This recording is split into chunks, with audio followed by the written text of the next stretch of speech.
Hello everyone. Hello everyone. तो आज network theory का जो मैंने कल प्लेलिस्ट स्टार्ट किया है लेक्चर, उसका मैं सेकंड लेक्चर लेके आया हूँ। इस लेक्चर को स्टार्ट करने से पहले मैं आप लोगों को कुछ चीजें बता देना चाहता हूँ। जैसे पहले आप लोगों ने बोला कि सर नेटवर्क थ्योरी स्टार्ट कीजिए, अब बीच बीच में मैसेज आते रहते हैं कि सर मशीन स्टार्ट कर दो, पावर सिस्टम स्टार्ट कर दो, मैथ स्टार्ट कर दो। तो देखो, गेट एग्जाम में पढ़ाई से ज्यादा पेशेंस का रोल होता है। पहले तो आपको पेशेंस रखना पड़ेगा, तभी जाके एग्जाम क्लियर हो पाएगा। तो आप लोग पेशेंस बना के रखो। अभी नेटवर्क स्टार्ट हुआ है तो पहले थोड़ा नेटवर्क का कुछ तो हो जाए। अभी एक ही लेक्चर हुआ है। कोई बोलता है कि मशीन स्टार्ट कर दो, कोई बोलता है पावर सिस्टम स्टार्ट कर दो।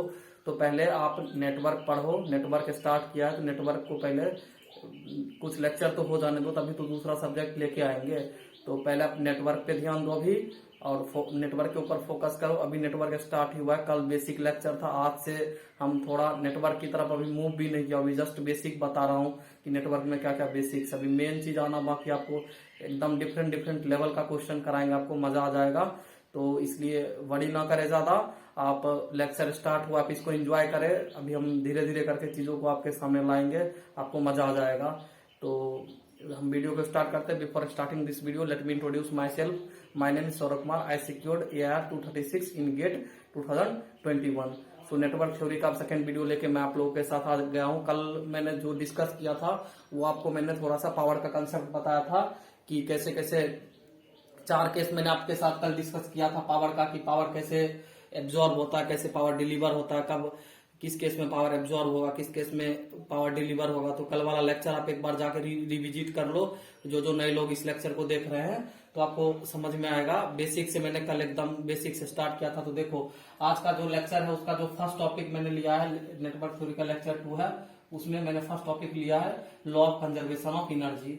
Law of conservation of energy क्या कहता है कि कोई भी आपके पास सर्किट दिया हुआ, तो जितना पावर आप जनरेट करोगे उतना ही पावर आपका सप्लाइड भी होगा। जितना पावर आप सर्किट में जनरेट करते हो उतनी ही पावर आपके सर्किट में खर्च भी होगा। मतलब जितना जनरेशन आप करोगे उतना ही आप डिलीवर करोगे। तो वही केस है कि समेशन ऑफ पावर जो होता है ना सर, किसी भी सर्किट में वो 0 के इक्वल होता है, पावर का समेशन। तो इसको हम दूसरे फॉर्म में लिख सकते हैं कि summation of power absorbed is equal to power supplied. तो जितना भी सर्किट में कुछ एलिमेंट्स ऐसे होंगे जो पावर को एब्जॉर्ब कर रहे होंगे, एब्जॉर्ब का मतलब पावर ले रहे होंगे, जैसे रजिस्टर हो गया। कुछ सर्किट में ऐसे एलिमेंट होंगे जो पावर को डिलीवर कर रहे होंगे, सप्लाइड कर रहे होंगे, जैसे करंट सोर्स हो गया, वोल्टेज सोर्स हो गया। तो हमेशा क्या होगा, एक सर्किट में ये वाला जो थ्योरम है ये एप्लीकेबल होगा। अगर ये थ्योरम वायलेट हो रहा है, इसका मतलब आपका सर्किट में कुछ ना कुछ गलत हो रहा है। तो आपको ये हमेशा वेरीफाई करना। जैसे कि देखो, मैंने अभी एक एग्जाम्पल इसी में लिया है, मैंने पहले से एग्जाम्पल लेके रखा है ताकि आप लोगों का टाइम बच जाए, ज्यादा मुझे लिखना ना पड़े। तो देखो, इसमें क्या है कि मैंने एक सिंपल सर्किट लिया और बस ये सर्किट लेने का मेरा मेन पर्पस है आपको मैं ये दिखा पाऊं कि हमेशा ये थ्योरम एप्लीकेबल होता है किसी भी सर्किट में। तो देखो, यहाँ पे मैंने एक सर्किट लिया है जिसमें 10 ओम का एक वोल्टेज सोर्स है, एक रजिस्टर यहाँ पर है 2 ओम का, और 2 रजिस्टर पैरेलल में मैंने लगा रखा है। तो इन दोनों रजिस्टर को मैंने कंबाइन कर लिया, 2 ओम इन पैरेलल 2 ओम, तो ये निकल के आ गया 1 ओम। यहाँ पे क्या होगा कि देखना आप, निकल के आएगा 10 वोल्ट का जो सोर्स होगा पावर को सप्लाई करेगा, और जो 2 ओम के तीनों रजिस्टर है वो पावर को एब्जॉर्ब करेगा। तो मैंने इस सर्किट को सिंप्लीफाइड कर लिया और यहाँ पर एक KVL लगा दिया, -10 वोल्ट +2i +i, और यहाँ से मैंने इस सर्किट में जो करंट फ्लो हो रहा, सोर्स जो करंट सप्लाइड कर रहा है वो निकल के आ गया 10/3। अब देख पा रहे होंगे।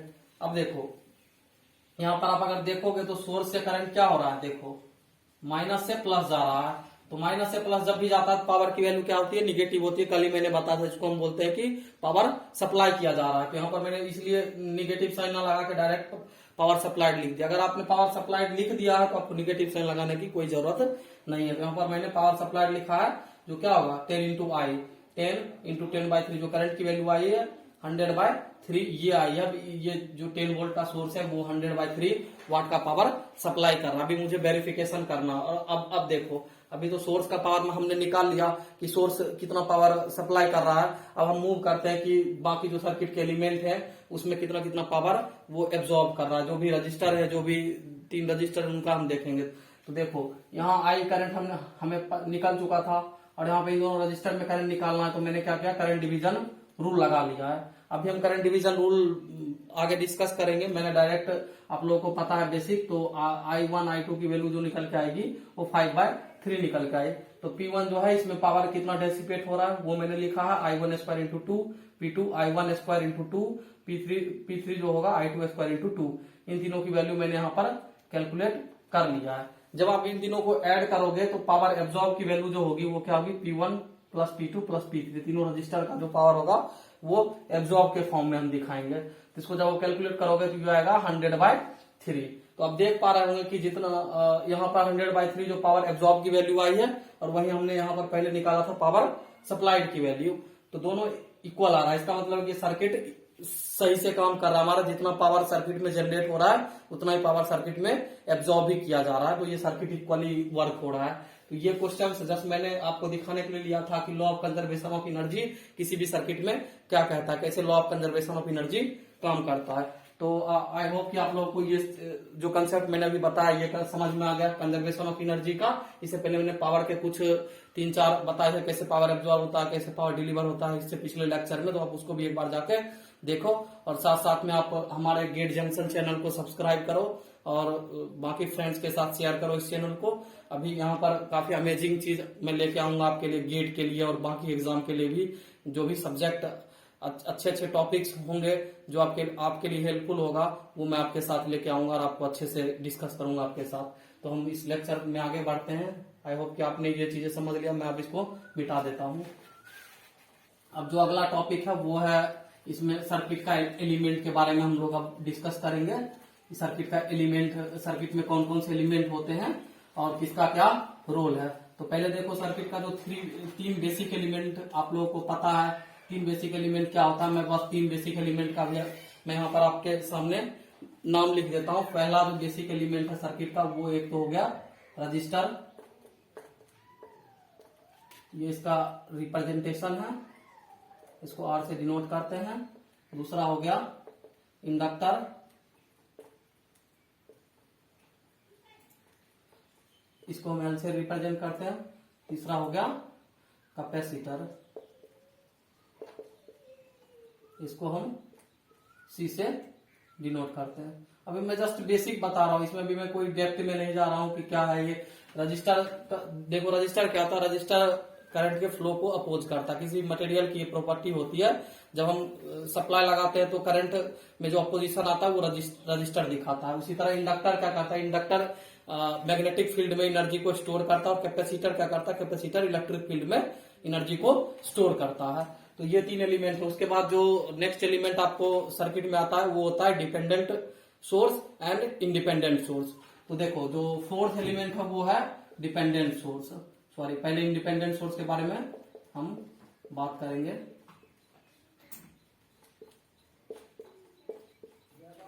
देखो इंडिपेंडेंट सोर्स क्या होगा, मैं एक वोल्टेज सोर्स बना रहा हूं और एक मैं करंट सोर्स बना रहा हूं। ये दोनों क्या है कि इंडिपेंडेंट करंट, वोल्टेज सोर्स और करंट सोर्स है। यहाँ से आई करंट निकल रहा है, ये V वोल्ट है, यहाँ से आई करंट जा रहा है, इसकी टर्मिनल की वोल्टेज V है।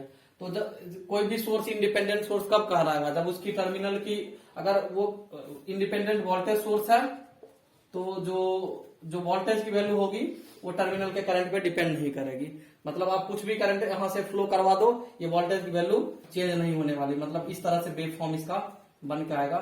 यहाँ पे अगर आप V लेते हो तो I और V के बीच का जो ग्राफ होगा वो इस तरह से होगा। करंट की किसी भी वैल्यू के लिए यहाँ पर जो वोल्टेज होगा वो हमेशा कांस्टेंट रहेगा, मतलब करंट पे डिपेंड नहीं करेगा। तो ये डिपेंडेंट वोल्टेज सोर्स की तरह बिहेव करेगा। सिमिलरली यहाँ पर अगर मैं करंट सोर्स की बात करूं तो सेम फिलॉसफी अप्लाई होगा। यहाँ पर भी ये I करंट सोर्स है और यहाँ पे वोल्टेज है। तो जो ये करंट सोर्स की वैल्यू होगी वो इस टर्मिनल के वोल्टेज पे डिपेंड नहीं करेगी। आप कुछ कितना भी करंट यहाँ पे वोल्टेज आप लगा दो, कितना भी वोल्टेज यहाँ पे आ जाए, लेकिन इस करंट की वैल्यू जो होगी इस वोल्टेज पे डिपेंड नहीं करेगी। तो हम बोलते हैं इसको, ये जो दोनों सोर्स है ये इंडिपेंडेंट सोर्स हो गया। उसके बाद देखो डिपेंडेंट, इसके बाद आता है जो सोर्स वो होता है डिपेंडेंट सोर्स। तो हम अब डिपेंडेंट सोर्स की तरफ मूव कर रहे हैं। आपको देखो 4 चीजें मैंने इसमें भी बता दिया आपको, इंडक्टर, रजिस्टर, कैपेसिटर। उसके बाद जो सोर्स है हमारे पास 2 टाइप्स के सोर्स मैंने भी आपको बताया है। अभी एक टाइप का, मैंने 2 टाइप का सोर्स होता है, डिपेंडेंट इंडिपेंडेंट जिसमें मैंने आपको अभी डिपेंडेंट बता दिया है, सॉरी इंडिपेंडेंट बता दिया है। अब मैं आपको डिपेंडेंट सोर्स बताऊंगा। देखो डिपेंडेंट सोर्स में क्या होता है, डिपेंडेंट सोर्स 4 प्रकार के होते हैं। 4 टाइप्स के डिपेंडेंट सोर्स आपको दिखेंगे किसी भी सर्किट में। एक होता है voltage control current source, current control voltage source, current control current source, voltage control voltage source. तो मैं चारों को अभी आपके सामने इधर मैं बनाने वाला हूं, चारों सर्किट। देखो तो यहां पर डिपेंडेंट सोर्स क्या होता है। देखो डिपेंडेंट सोर्स क्या होता है कि ये इसकी जो करंट या वोल्टेज होगी ना, वो सर्किट में कहीं भी कोई एलिमेंट लगा होगा उसके करंट और वोल्टेज पे डिपेंड करेगा। तो इस तरह के सोर्स को हम बोलते हैं डिपेंडेंट सोर्स। जैसे आओ देखो, फर्स्ट एक मैंने लिया है VS, voltage controlled voltage source. तो देखो इसका जो रिप्रेजेंटेशन होता है वो हम डायमंड बॉक्स से रिप्रेजेंट करते हैं। यहां पर आप लिख सकते हो के VX, ये हमारा हो गया डिपेंडेंट करंट सोर्स। ये VX जो होगा वो सर्किट में किसी भी एलिमेंट के क्रॉस का वोल्टेज हो सकता है, और के कोई कांस्टेंट है जिसको हम गेन वैल्यू बोलते हैं। तो ये हो गया हमारा वोल्टेज कंट्रोल वोल्टेज सोर्स। इसको बोलते हैं वोल्टेज कंट्रोल वोल्टेज सोर्स। क्यों? क्योंकि ये ना किसी एलिमेंट के सर्किट के किसी दूसरे एलिमेंट के वोल्टेज पे डिपेंड कर रहा है। मतलब उस एलिमेंट के वोल्टेज अगर चेंज होगा तो इसका भी वोल्टेज चेंज होगा, इसीलिए इसको बोलते हैं वोल्टेज कंट्रोल वोल्टेज सोर्स। दूसरा आता है वोल्टेज कंट्रोल्ड करंट सोर्स। देखो उसमें क्या होगा कि आपका सोर्स तो वोल्टेज होगा, लेकिन क्या करेगा वो किस पे डिपेंड करेगा, वो डिपेंड करेगा आपको करंट पे। देखो ये वोल्टेज सोर्स है, वोल्टेज कंट्रोल करंट सोर्स। ये सर्किट में किसी एलिमेंट के करंट पे डिपेंड करेगा। ये IX जो है ये सर्किट में कहीं कोई एलिमेंट लगा हुआ उसमें जो करंट फ्लो कर रहा है उसकी वैल्यू है। तो ये जो वोल्टेज है ये सर्किट के किसी एलिमेंट के करंट पे डिपेंड कर रहा है। जैसे मैं एक एग्जांपल आपको यहाँ पर दे देता हूँ। देखो जैसे ये यहाँ पर ये सोर्स है और यहाँ पे बहुत सारे रजिस्टर लगे हुए हैं। यहाँ पे एक DC सोर्स है, यहाँ पे एक रजिस्टर है, और मैंने यहाँ पर क्या किया, ये IX लगा दिया और इसकी वैल्यू मैंने लिखा 3IX। तो देखो ये हो गया डिपेंडेंट वोल्टेज सोर्स। ये डिपेंडेंट वोल्टेज सोर्स इस एलिमेंट से इतना करंट फ्लो हो रहा है उस पर डिपेंड कर रहा है। तो ये इसीलिए इसको बोलते हैं वोल्टेज कंट्रोल करंट सोर्स। जो हमारा थर्ड इसमें आता है, थर्ड टॉपिक जो हमारा आ जाता है इसमें, वो आता है करंट कंट्रोल्ड वोल्टेज सोर्स। जो सोर्स होगा हमारा वो करंट सोर्स होगा। देखो ये होगा हमारा करंट सोर्स होगा, लेकिन ये क्या कर रहा होगा, ये किसी भी सर्किट के किसी भी वोल्टेज के ऊपर ये डिपेंड कर रहा होगा। मतलब इसको लिख सकते हैं ऐसे GVX। ये VX क्या है, ये VX फिर इसी तरह किसी सर्किट के किसी भी एलिमेंट के अक्रॉस का वोल्टेज है। जैसे मैं इसको चाहूं तो एक एग्जांपल के थ्रू आपको बता सकता हूँ। ये कोई इंडिपेंडेंट वोल्टेज सोर्स है, यहाँ पे करंट है, यहाँ पे करंट सोर्स लगा हुआ है। इसको हम GVX लिख सकते हैं, और यहाँ पे इसके अक्रॉस का वोल्टेज को हम VX डिफाइन कर सकते हैं। ये कोई 5 वोल्ट मान लो। तो ये जो सर्किट है, ये जो सोर्स दिखा आपको, इसको बोलते हैं current controlled voltage source. Current controlled, sorry यहाँ पर थोड़ा उल्टा हो गया, वोल्टेज कंट्रोल्ड करंट सोर्स। तो देखो यहाँ पर क्या है, ये करंट सोर्स है, लेकिन कंट्रोल किससे हो रहा है, सर्किट के किसी दूसरे एलिमेंट के वोल्टेज से ये कंट्रोल हो रहा है, इसीलिए इसको बोलते हैं कि वोल्टेज कंट्रोल करंट सोर्स। उसके बाद इसमें मैंने बताया था आपको 4 टाइप के होते हैं, और एक और टाइप आपको यहाँ पर अभी मैं बता देता हूं, जो इसका 4th टाइप है।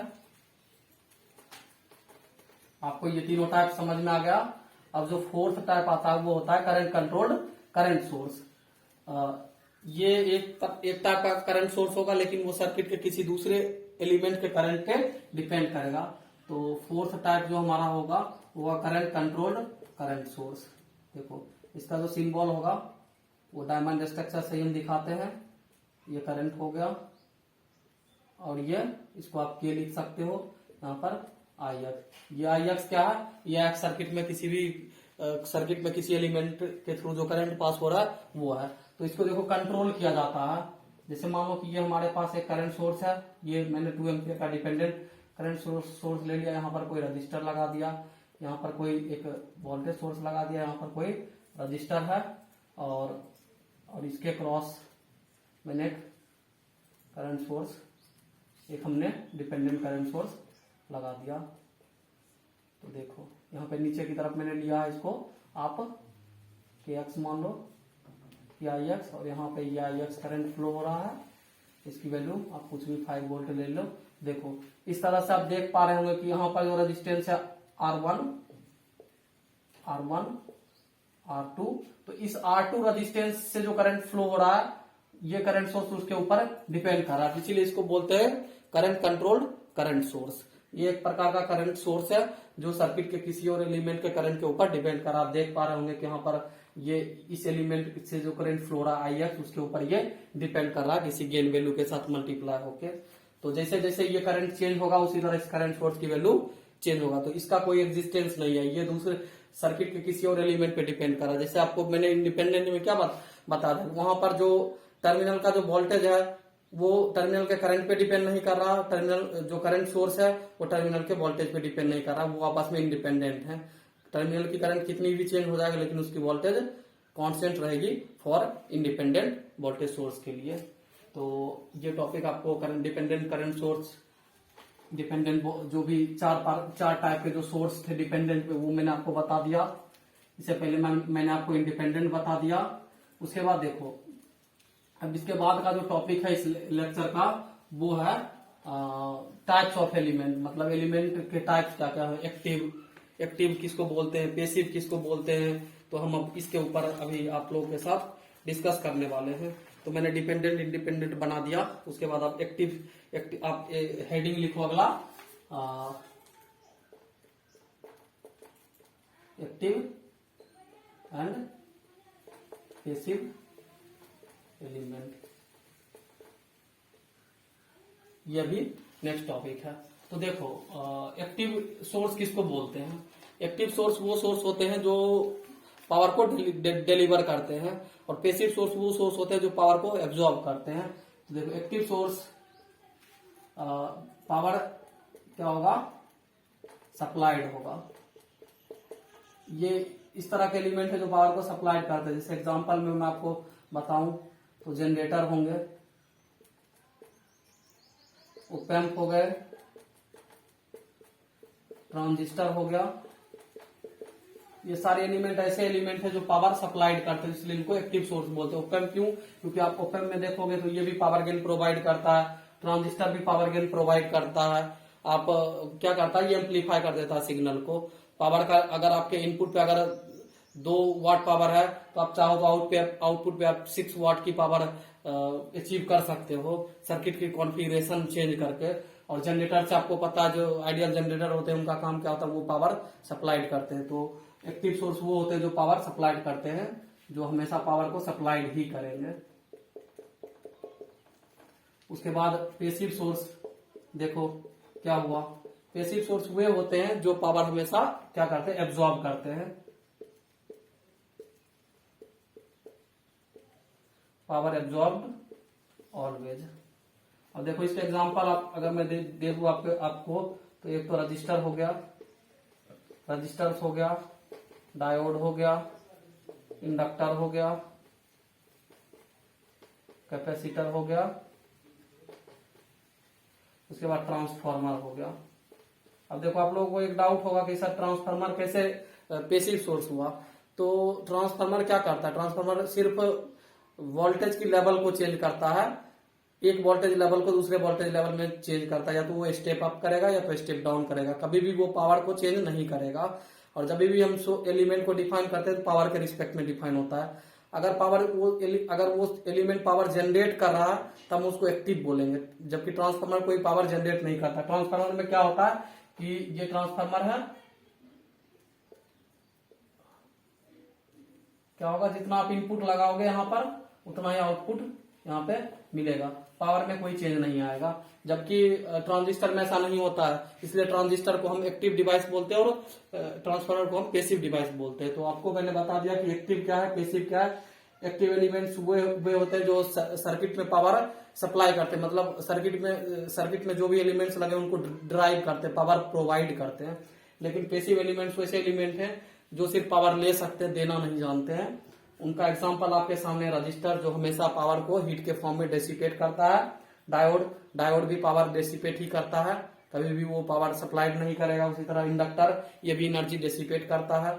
ये कैपेसिटर भी सेम काम करता है, कभी भी पावर जनरेट नहीं करेगा, ये पावर को बस स्टोर करके रखेगा और फिर डिलीवर कर देगा। ये अपने खुद से पावर कभी जनरेट नहीं करेगा, इसके पास एनर्जी आएगी, स्टोर करेगा, फिर अपन कहीं दूसरे सर्किट में इसको लगा देंगे, ये पावर को डिलीवर कर देगा। तो ये था इसका जो भी एक्टिव और पैसिव एलिमेंट्स थे। तो ये मैंने आपको बता दिया है 2 टाइप्स के एलिमेंट, एक्टिव और पैसिव। अब इसमें आते हैं, अब हम चलते हैं बाई डायरेक्शनल और यूनिडायरेक्शनल की तरफ। नेक्स्ट टॉपिक आप लिखो, heading unidirectional and by directional. Next topic जो है इसमें वो है बाई डायरेक्शनल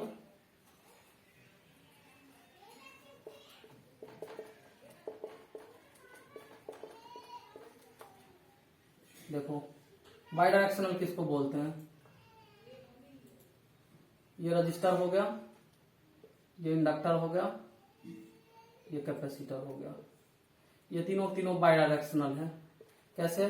देखो, करंट इसमें इधर से भी फ्लो कर सकता है, करंट इसमें इधर से भी फ्लो कर सकता है, करंट इसमें इधर से भी फ्लो कर सकता है, करंट इसमें इधर से भी फ्लो करता है। सिमिलरली कैपेसिटर में करंट इधर से भी फ्लो कर सकता है, करंट इधर से भी फ्लो करता है। तो जो वैसे एलिमेंट्स जो करंट को दोनों डायरेक्शन में अलाउ करते हैं वो बाई डायरेक्शनल एलिमेंट कहलाते हैं। वैसे एलिमेंट्स जो करंट को सिर्फ एक ही डायरेक्शन में, किसी एक पार्टिकुलर डायरेक्शन में अलाउ करेंगे वो यूनिडायरेक्शनल एलिमेंट कहते हैं। क्योंकि रेजिस्टेंस में क्या होता है, रेजिस्टेंस में करंट दोनों डायरेक्शन में फ्लो कर सकता है।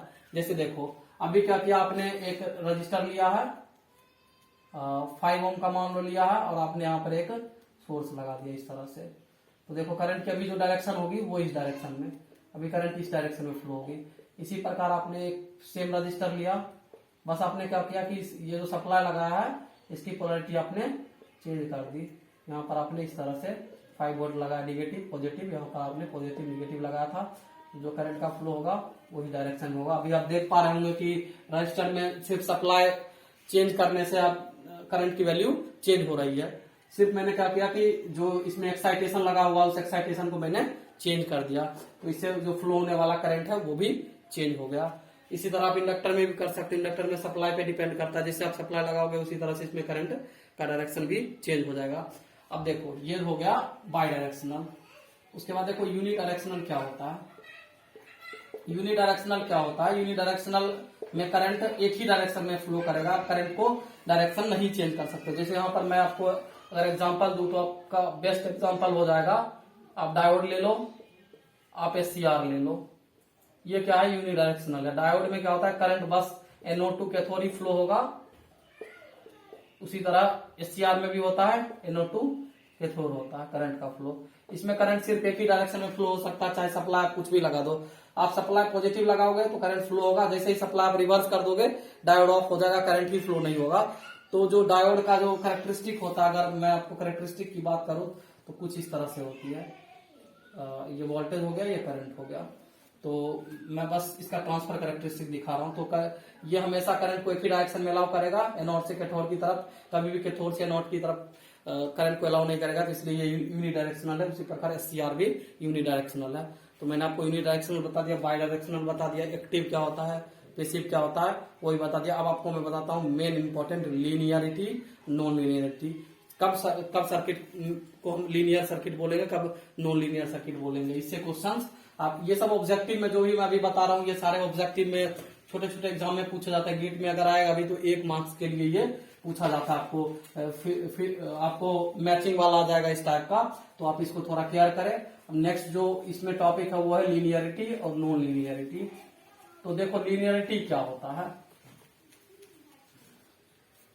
तो मैं आपको बताता हूं लीनियरिटी के बारे में। लीनियरिटी क्या होता है? लीनियरिटी क्या होता है कि ये सुपरपोजिशन और प्लस होमोजिनिटी होता है, ये दोनों को मिला के बनता है। ऐसे एलिमेंट्स जो सुपरपोजिशन को भी फॉलो करते हैं। सुपरपोजिशन मींस एडिटिविटी और होमोजेनिटी मतलब स्केलिंग। इन दोनों प्रॉपर्टी को जो फॉलो करेगा उसको हम बोलेंगे लीनियर एलिमेंट। हम आपको थोड़ा एग्जांपल के थ्रू बताते हैं। देखो क्या होता है कि मान लो कि ये R1 RT का एक्साइटेशन है और CT क्या है, रेस्पॉन्स है। तो जब हम RT किसी भी अप्लाई कर रहे हैं सिस्टम पे तो उसका आउटपुट आ रहा है वो CT आ रहा है, ये आपको दिया हुआ। अब हम क्या करेंगे कि एक्साइटेशन को चेंज करते हैं। R1T हम एक्साइटेशन लेते हैं सेम सिस्टम पे और यहाँ जो रेस्पॉन्स आ रहा है वो C1T आ रहा है। इसी प्रकार हम R2 लगाते हैं और सेम सिस्टम पे और यहाँ पे C2 आ रहा है। अब हम क्या करेंगे, हमने इंडिविजुअली दो इनपुट लिया है और अप्लाई किया, देखा इसका जो आउटपुट C1 और C2 आ रहा है। अब हम क्या करेंगे, सिग्नल R3T डिफाइन करेंगे जो क्या होगा कि इन दोनों का एडिशन होगा। अब हम इस सिग्नल को सिस्टम पे अप्लाई करेंगे। ये हमारे पास सिस्टम है और सिस्टम पे मैंने अप्लाई किया, यहाँ पर C3 आया आउटपुट।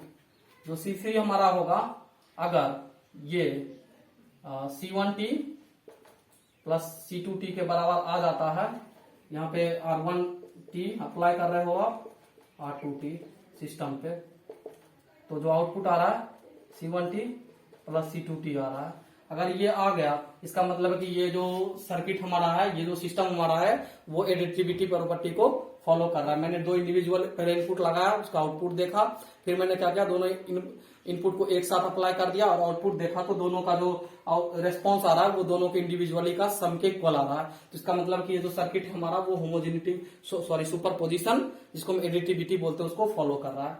इसी तरह से अगर हम क्या करते हैं, अब स्केलिंग ये पहले दो देखो, दोनों कंडीशन सेटिस्फाई होगा तभी हम सिस्टम को लीनियर बोल सकते हैं। ये तो हमारा पहला कंडीशन हुआ एडिटिविटी का। अब हमको चेक करना पड़ेगा होमोजेनिटी।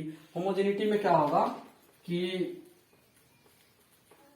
मुझे क्या करना पड़ेगा कि मैं सेम सिस्टम आपके पास दिया हुआ है, आप क्या करोगे कि अभी आपको जैसे मैंने बताया कि RT क्या है, एक्साइटेशन है, और इसका रेस्पॉन्स जो आ रहा है वो CT आ रहा है जब आप सिस्टम पे अप्लाई करते हो। अब क्या करो, आप इनपुट में आप जो एक्साइटेशन आ रहा है इनपुट, उसको आप स्केल कर दो। एक नया इनपुट मानो R1T, इसको आप लिख दो ART। मैंने क्या किया, इनपुट को स्केल कर दिया। अब ये R1T आप अप्लाई करो सिस्टम पे और इसका आउटपुट देखो क्या आ रहा है, C1T आ रहा है। अगर ये C1T जो आ रहा है वो ACT के बराबर आ रहा है, इसका मतलब क्या है कि सिस्टम होमोजेनिटी को फॉलो करा, मतलब स्केलिंग प्रॉपर्टी को फॉलो करा। अगर मैंने इनपुट को स्केल किया है किसी कांस्टेंट से, वो कांस्टेंट क्या है, ये है, तो आउटपुट भी सेम कांस्टेंट से स्केल हो रहा है, इसको हम बोलते हैं होमोजेनिटी प्रॉपर्टी। अगर दोनों एक साथ सेटिस्फाई हो गया सर्किट में, सुपरपोजिशन और प्लस होमोजेनिटी, तो जो हमारा सिस्टम कहलाएगा वो कहलाएगा लीनियर। अगर एक भी अगर फॉलो नहीं हुआ, अगर दोनों में से एक भी, दोनों जो मैंने अभी आपको दिखाया, दोनों में से कोई एक अगर वायलेट कर गया, अगर दोनों में से कोई एक भी फॉलो नहीं हुआ तो वो सिस्टम लीनियर सिस्टम के कैटेगरी में नहीं आएगा। लीनियर होने के लिए वो सुपरपोजिशन और होमोजेनिटी को फॉलो करना चाहिए, तभी जाके वो सिस्टम हमारा लीनियर कहलाएगा, अदरवाइज सिस्टम लीनियर नहीं हो सकता। तो आपको लीनियर मैंने बता दिया, नॉन लीनियर तो आपको पता चल ही गया। या तो कोई एक भी वायलेट कर गया तो दोनों वायलेट कर गया तो सिस्टम अपने आप नॉन लीनियर की कैटेगरी में आ जाएगा। तो इस लेक्चर में अभी जितना भी चीज हुआ, आई थिंक आपको मैंने सारा टॉपिक क्लियर कर दिया है। अभी आप धीरे धीरे देखो, आपको मजा आ जाएगा। अभी थोड़ा स्टार्ट है, अभी आप लेक्चर का अभी मेन थीम अभी स्टार्ट ही नहीं हुआ, ये सब अभी बेसिक चल रहा है। जब बड़े बड़े सर्किट को सॉल्व करेंगे ना तो आपको मजा आने लगेगा। इसलिए अभी आप थोड़ा पेशेंस बना के रखो, एक से एक डिफरेंट कैटेगरी के क्वेश्चन लेके आएंगे यहाँ पर, आपको एकदम मजा आ जाएगा। तो आई थिंक इस लेक्चर को आप ज्यादा बड़ा नहीं बनाते हैं, क्योंकि फिर आप लोगों का रिक्वेस्ट आता है कि सर वीडियो को 20 से 25 मिनट का रखिए, क्योंकि ये टेक्निकल पोर्शन है तो लंबा हो ही जाता है। मैं कितना भी कोशिश करूंगा तो अब 10 मिनट में तो कभी कंक्लूड हो नहीं सकता, तो इसलिए 20, 25, 30 मिनट तक जा सकता है। इसलिए इसके लिए वरी ना करें, आप थोड़ा पेशेंस रख के देखें, आपको डेफिनेटली कुछ अच्छा ही यहाँ पर मिलने वाला, आपको मजा आ जाएगा लेक्चर देख के। तो बने रहे नेक्स्ट वीडियो में, चैनल को सब्सक्राइब करें, दोस्तों के शेयर करें। अगर आपको कोई डाउट आता है आप हमारे टेलीग्राम ग्रुप पे पोस्ट करें, या तो आप वीडियो के नीचे कमेंट सेक्शन में आप डालें, मैं आपके क्वेरी वहां से लेके आपको बता दूंगा जो भी उसमें इशू अगर आ रहा है तो। और देखो दूसरी बात मैं एक चीज आपको बता देना चाहता हूँ कि अभी ये स्टार्ट हुआ है तो धीरे धीरे करके मैं दूसरा भी सब्जेक्ट लेके आऊंगा। अभी ये आधा भी लेक्चर चला जाए, अगर 10-15 लेक्चर आप लोगों का थोड़ा रेस्पॉन्स अच्छा होना चाहिए, तभी मुझे भी मजा आएगा। तो मैं नेक्स्ट लेक्चर भी कोई कोर सब्जेक्ट लेके आऊंगा, मैथ्स लेके आऊँ, एप्टीट्यूड लेके आऊँ, जिस हिसाब से आप लोगों का डिमांड होगा उस हिसाब से मैं आपके साथ दूसरा लेक्चर भी लेके आऊंगा। और आपका अगर कोई क्वेरी होता है तो आप डायरेक्ट जाके वीडियो के कमेंट सेक्शन में लिखे, या आप मेरे जाके टेलीग्राम ग्रुप है उस टेलीग्राम ग्रुप में आप डालें, वहां पे मैं हमेशा अवेलेबल रहता हूं आप लोगों के लिए डाउट लेने के लिए। मैं वहां पे आपका क्वेरी को रिजॉल्व कर दूंगा। तो बने रहो, चैनल को सब्सक्राइब करो, वीडियो को शेयर करो, लाइक करो दोस्तों के साथ। मिलते हैं नेक्स्ट वीडियो में। Thank you for watching.